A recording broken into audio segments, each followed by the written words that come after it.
শোণিতপুৰ জিলা সাংস্কৃতিক মঞ্চৰ উদ্যোগত জ্যোতি ভাৰতীত বিহু নাচ প্ৰতিযোগিতা অনুষ্ঠিত হয়।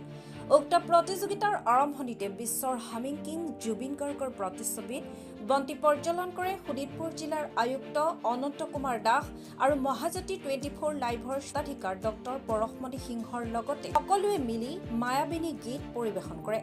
শোণিতপুৰ জিলা সাংস্কৃতিক মঞ্চৰ প্ৰতিষ্ঠাপক সভাপতি দীপেন শইকীয়াই আধৰা অনুষ্ঠানটিত মুখ্য অতিথি হিচাপে উপস্থিত থাকে শোণিতপুৰ জিলাৰ আয়ুক্ত অনন্ত কুমাৰ দাস।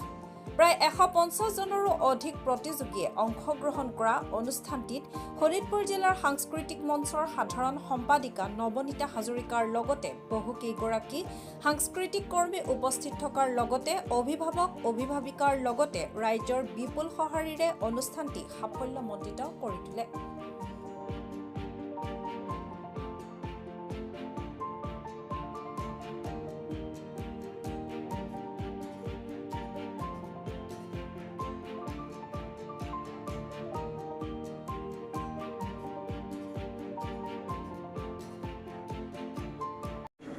শোণিতপুৰ জিলাৰ সাংস্কৃতিক ঐক্য মঞ্চৰ আজি এটা সৌভাগ্যৰ দিন যে আজি আমি বিহু নাচৰ প্ৰতিযোগিতা পাতিছোঁ জিলা ভিত্তিত।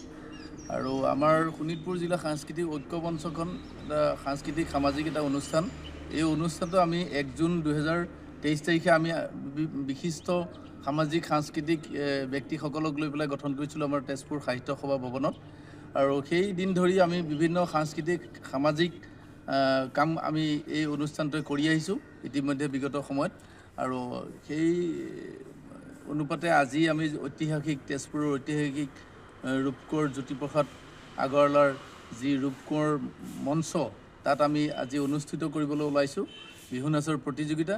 এই প্ৰতিযোগিতাৰ প্ৰথম কাৰ্যসূচী হিচাপে আছে আমাৰ শ্ৰদ্ধাঞ্জলি অনুষ্ঠান। এই শ্ৰদ্ধাঞ্জলি অনুষ্ঠানত আমাৰ বন্তি প্ৰজ্বলন কৰিব আমাৰ ডক্টৰ পৰশমণি সিংহ ডাঙৰীয়াই। তাৰ পাছতেই আমাৰ মঞ্চ মুকলি কৰিব আয়ুক্ত আনন্দ কুমাৰ দাসদেৱে। তাৰ পাছতে আমি পৰৱৰ্তী কাৰ্যসূচী আমি আগবঢ়াই লৈ যাম। মঞ্চ মুকলি কৰাৰ লগে লগে প্ৰতিযোগিতা আৰম্ভ কৰিব। গতিকে সকলো ৰাইজৰ সহায় সহযোগিতা একান্তভাৱে কামনা কৰাৰ লগতে আৰু ভৱিষ্যত অনাগত দিনত আমাৰ শোণিতপুৰ জিলা সাংস্কৃতিক ঐক্য মঞ্চখন আমি আগুৱাই নিয়াত সকলোৰ সহায় সহযোগিতা একান্তভাৱে